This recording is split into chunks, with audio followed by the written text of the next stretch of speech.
Hey guys, Gary Pegues here, and I'm super excited to be here with Faith Gerardo, one of our agents on our team, who is quickly, not here recently, but has quickly become just one of the leaders on our team. And I just can't be more proud of Faith. And I'm excited to talk to her. I'm excited for her to share a little bit about Family First Life, what it's meant to her, what it's done for her not only her personal business, but she's actually growing now, building an agency. She's going to talk a little bit about that and just some of the highlights of what this business has done for her and her family. And so thanks for being here, Faith. I appreciate you being here. We're here in Enterprise at Mike Schroeds' office, and a lot of people know you. There's a lot of people out there that don't. So I want to just take a second, and I want you to give them a little bit of backdrop of just kind of a little bit about who you are, where you came from, and what you were doing before you bumped into Family First Life. You know, and I'm just so grateful, first of all, that you're on our team, and that you're with us. Because for those of you that don't know Faith, she just pours so much into all of the agents, not only in our group, but in other groups around the country that reach out to her for some advice or just tidbits or whatever. So I'm very appreciative of her. So thanks for being here. Yeah. And so just tell them a little bit about where you're from, what you were doing before you got here, and all that good stuff. I'll let you have it. Yeah, so I'm almost 30 years old. I grew up in San Diego, California. And I was a beach bum growing up. Me too. And a sports addict. Yeah. So got into volleyball when I was like 10 years old and never really had plans or intentions of anything, but then started having a lot of fun playing. Mm-hmm. And then it kind of became a reality of like, oh, you can kind of take this to the next level. You know, like you can play in college. That was not even a thought of mine. Even though you were 6'2". Even though I'm 6'2". Okay. And that didn't even come across your mind. I might be able to play volleyball not being 6'2". Yeah, no. No. But I found my tall women folk in the volleyball arena. Mm-hmm. And it was awesome. You know, I got a full ride to go play at Mississippi State. And that's kind of what brought me from California to the South. Yep. Crazy culture shock, but I wouldn't trade it for the world. Met my husband at Mississippi State. Mm-hmm. And then after I graduated, I went and got my master's. I wanted to go into sports management, athletic director, or something Mm-hmm. like that. Because sports has gotten me so many places in my life. I just couldn't imagine doing anything outside of sports. It's funny what I'm doing now, but yeah. And so graduated, I went into coaching. I started coaching at the D2 level and then very quickly went to the Division I coaching level. And I did that for, I think it was a total of 5 or 6 years. Mm-hmm. And then my husband, while I was doing all my coaching stuff, he got drafted. He played baseball at Mississippi State. And, we got engaged and had this funny little dream of, actually physically being in the same state as my husband. That'd be nice. So, yeah. And when you're in the sports world, you kind of go where the job goes. Or you go where the job is. So he obviously got drafted by the one team that's not American. He got drafted by the Blue Jays, so Toronto. And, I decided, as much as I love my sport, it didn't make sense to pursue that dream because my dream was being married. Mm-hmm. And he was still pursuing his dream. Mm-hmm. So I stepped away from coaching, and our first year of marriage, he was on 3 different programs, and we lived in 6 different states in a matter of 5 months. It's just insane. So as far as like bringing in income, it was zero on my end because traveling that much or moving that much, just you can't hold down a job that can provide that type of mobility. Right. And if you do, it's really not making much. No big kid money as far as I was concerned. So that off season, we came home to Alabama. That's where he's from. And so we moved there, bought a house, and, we bought this house, and I get a bunch of these mortgage protection cards. These and leads. I'm like, what the frick are these? They keep sending them, and it works. And I finally one day was like, well, I've never owned a home before. Maybe we're supposed to fill this out. So we filled it out, and I put my husband's phone number on there. And about a week later, he booked an appointment with some guy named Jimmy. And my husband was like, hey, some guy's coming over to the house on Tuesday. I was like, honey, what? I was like, we don't even have folding chairs to sit in. Like, what are we going to sit on the floor? Excited. So I was pissed. And my husband, bless him, he was like, yeah, okay, well, you can cancel it. You call the man back. I said, I will call this man back. So I called him back, told him not to come to my house. And bless Jimmy. I love him. He was very persistent, but in a very respectful way. And finally, I was like, listen, bro, I don't have a job. My husband doesn't have a job. I need you to call me back in 3 months where I can actually give you an answer of yes, I want to move forward with this, or no, I don't. And Jimmy just very easily kind of shifted gears and was like, you said you don't have a job. Would you be interested in doing what I'm doing? And I was like, Who says what? that, right? Yeah, I was like, what are you talking about? And I actually remember saying this. I said, do you hire all your clients? I was very feisty that day. I'm sorry, Jimmy. But he was like, yeah. Or no, he didn't say that. He said, no, you're very well spoken, and I can tell you're confident, and you said you needed a job, and we're hiring. I was like, okay. So to make a long story short, he ended up sending me a couple of videos, and he just very nicely was saying, you know, if you want to know more information, just let me know. If not, you know, I'll call you in 3 months. We'll talk about some mortgage protection. Yeah. So that's kind of how I got introduced. Well, so then on that note, so now tell me, he sent you some videos, and I think you guys actually talked again. So at some point there, you thought, I think this is something I might be able to do, right? So what was kind of the tipping point, and maybe it's not really that complicated. You and I have talked about this, but what was it that you thought, you know what, I think this is something I can do, and you got intrigued, or you got interested, and you took the next step to get going? Well, the funny thing is that I never thought I could do it until I did it.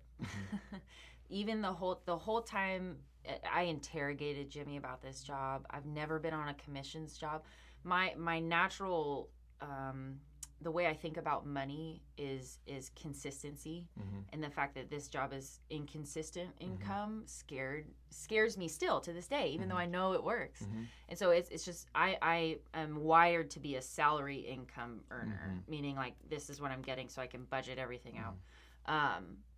But my husband, after we watched the videos, I mean, he even said, like, are you doing something illegal? Like, how can they pay you this much money? And I agreed. So I interrogated Jimmy about it, and the money looked good. And Jimmy literally put his phone to me, and he scrolled through his bank account. I was like, look at the deposits, day to day. And that was very, now that I look back on it, that's a very raw, like transparent, vulnerable thing to do, to show someone your own bank account. So that was kind of a moment of trust where I was like, okay, this guy really, he's sincerely doing, this isn't just a scam, right? Because, I mean, it's easy to watch the video. If you don't know anything about insurance, to be like, it's a scam for them to pay you this much, so you must be doing something wrong. You don't make that much money unless you've gone to school for 12 years, right? So that was a kind of a big stepping stone of just like, okay, maybe this does work. And then I decided, I told my husband, I said, as long as this man that we're meeting with, which was Jimmy, I said, as long as he has a moral compass and I can tell he's a good human, I'm going to give this a shot, because God has not opened up any other doors for us. Like, I have no other job offers.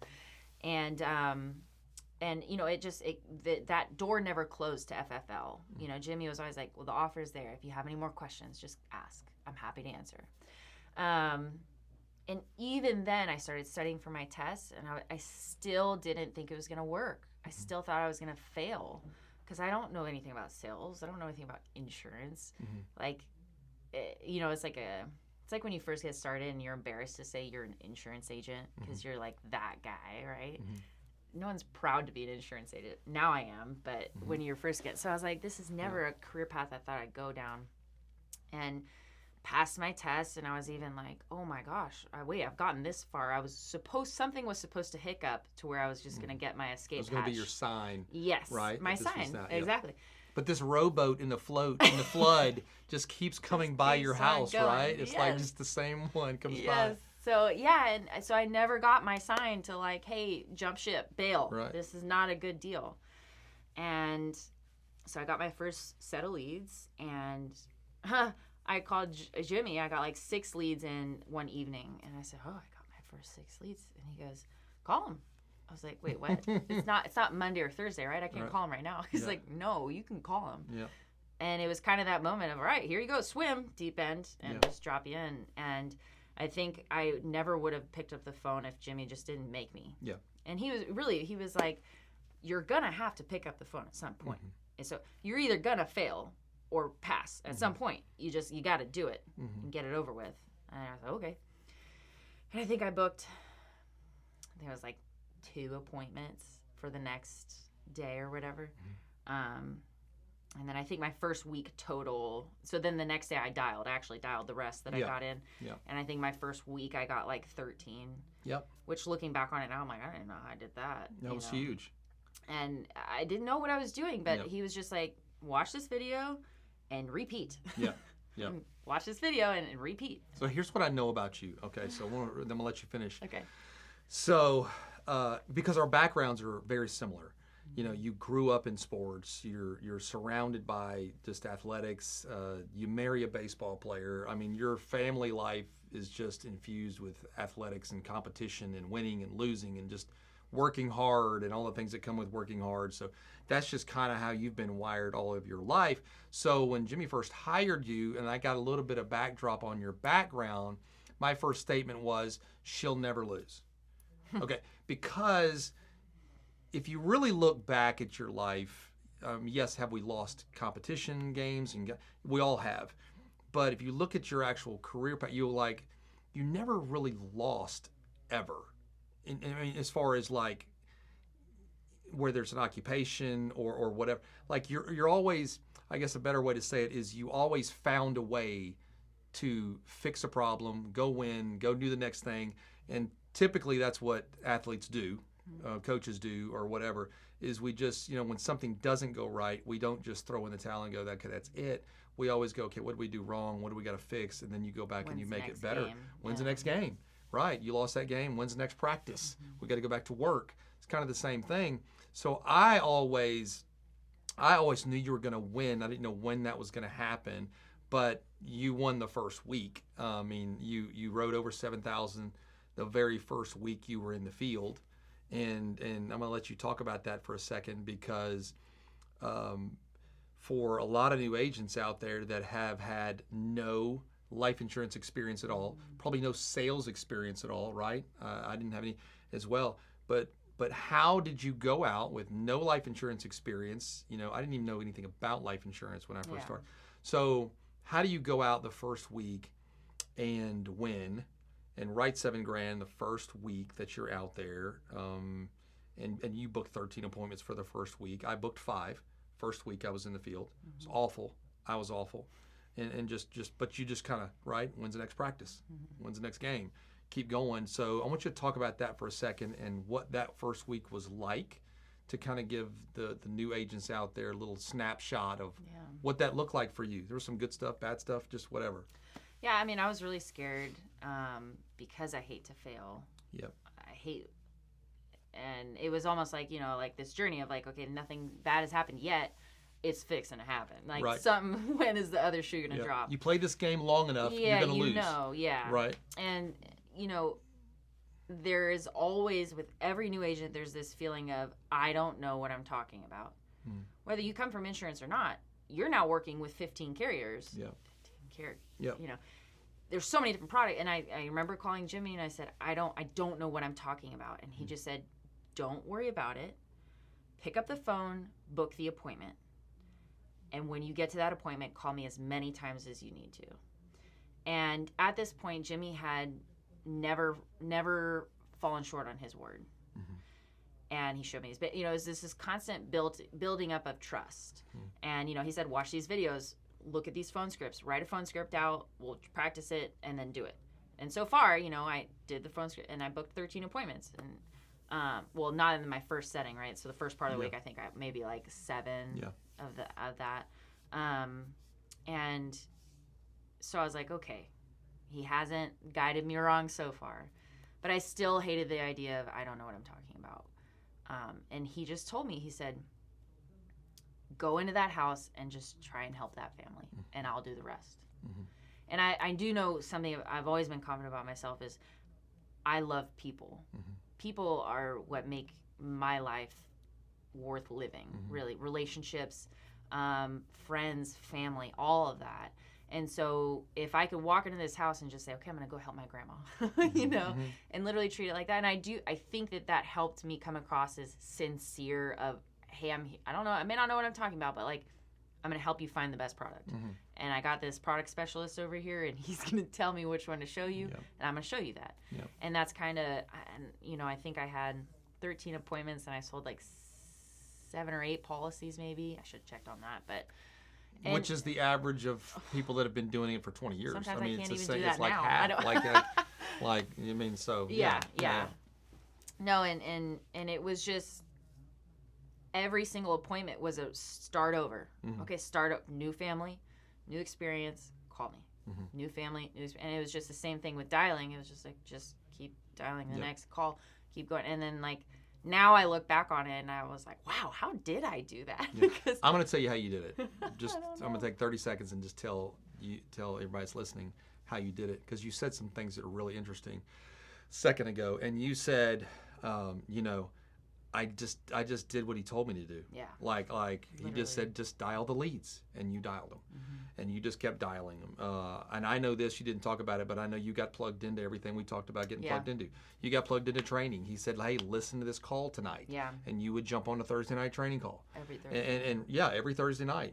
And you'd probably get a text message, right? That said, hey, jump on a Thursday night call. But you kept doing that. He said, call me before the house, in the house, after the house, whatever. Yeah. And what did you do? You picked up the phone and you just kind of wore him out a little bit. And you said, hey, this is what you said to do. And you called him and you sold insurance. And then all of a sudden you got a little bit better because you were running into people with the same or similar conditions. And you were like, oh, okay, I already know what to do. I did this in the last house, so I'll just do that again. Yeah. Right? And then you got better and better and better. But I think the key there is, which I want to let you talk a minute about too, is just the challenge that we seem to have sometimes with a lot of new agents is they just don't do that. Mm-hmm. They just don't do, here's the roadmap. Here's the process for you to get better. I need you to do X, Y, and Z. If you'll do that, then I'll help you through that. And they do X, but they don't do Y and Z, or they do Z and they don't do X and Y, and they don't do the training, and they try to just navigate this thing by themselves, even though they have no experience, and they just kind of go off. Yeah. They kind of just take a right turn. So, I mean, I'm just skipping around a little bit, but just talk about that from a new agent standpoint, like looking back. If you have a new agent standing here right now, like what you would say, please do this if you want to be successful. Talk about that. No, you hit the nail on the head, really, because it's like, growing up, if I wanted to get better at this skill in sports, my parents would say, hey, go talk to that coach over there who was an ex-Olympian. Yeah. And I would be scared out of my spandex, to do that. And but I would, and they would give me 2 or 3 tips, right? And I think when this got introduced to me, who am I to know what to do at all? So it was almost like I was so naive to the whole business that I just tried to soak up everything that I could so that I wouldn't fail. Yeah. And I have very low ego because I know that I don't have the answers. Yeah. And I knew that coming into this business.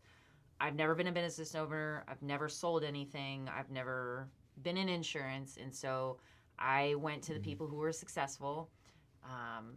And praise God for Jimmy, because he always answered my call. Mm-hmm. And I did plug, and so he always answered my call, but I watched as many videos as I could on that website to just try and prepare as best I could. And when I ended up getting in the home, it just kind of came out of me because I had watched that video 95 times. Did I rehearse it? Not really, but I had like consistently put different trainings into my head that it just kind of, I guess. And when I got to a point of a hiccup of like, oh, I don't know what to do next, I called Jimmy again. Right. So.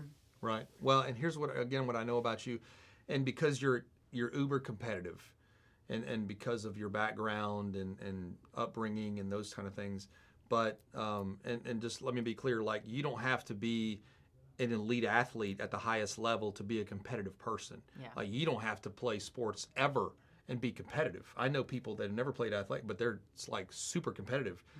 But what I know about you and what I know about competitive people in general is when you get delivered an opportunity that you know nothing about, there's one element that I've found that is the same with I mean, military people, competitive people, and that is, okay, if this thing doesn't work or this thing fails, it's not going to be because I didn't do everything that I was supposed to do. So I'm going to make sure, like, I'm going to go to training, I'm going to listen to training, I'm going to get on this call, I'm going to listen to this guy that's telling me to do this, and he's making a lot of money doing this, and he knows what he's doing, so I'm going to listen to him.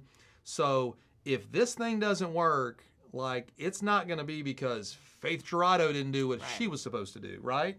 I felt the same way, but it's like, and then what those people find out is like, I knew this was going to work because I did exactly what they told me, and it wasn't going to be my fault if it didn't work, right? I mean, safe to say you kind of felt the same way, Yeah. Because you're a little bit scared. This is a new thing, so when you're nervous and you're scared of failing, competitive people will do like whatever they have to do to make that fear go away. It's like that's the only way I know how to make that fear go away is to go just bury yourself into going, okay, I got like I don't have a choice. Yeah. Like I have to study this or I have to know this or I'm going to fail. You know? Well, and I think what you said too about like I didn't make every sale. Yeah. But I still called my manager afterwards saying like, "Hey man, I didn't make the sale." And he said, "Walk me through it." Yeah. And that was probably more beneficial than the sales that I made were probably by accident or just that was the 25% that had the check on their forehead. Right. And the ones that I didn't sell, I was able to dialogue about it, walk me through this. What did you say? Hey, next time try saying this, or next time do this, and that. And I'm like, oh, okay, great. Rather than, sticking my head in the sand and saying, oh, I failed. Yeah. Like just having that dialogue of how to change it next time. Yeah. And it wasn't just one conversation. There was 50,000 conversations of, hey, I didn't make the sale. Right. That's saying that you learn more from your kids when they fail, like in their game or their sport or whatever. You learn more when they fail than when they win because there's nothing to talk about. But when they fail, I mean, there's this dialogue of conversation. What could you have done better? What did you do? What did you not do? It's the same thing. Yeah. Right. That you learn.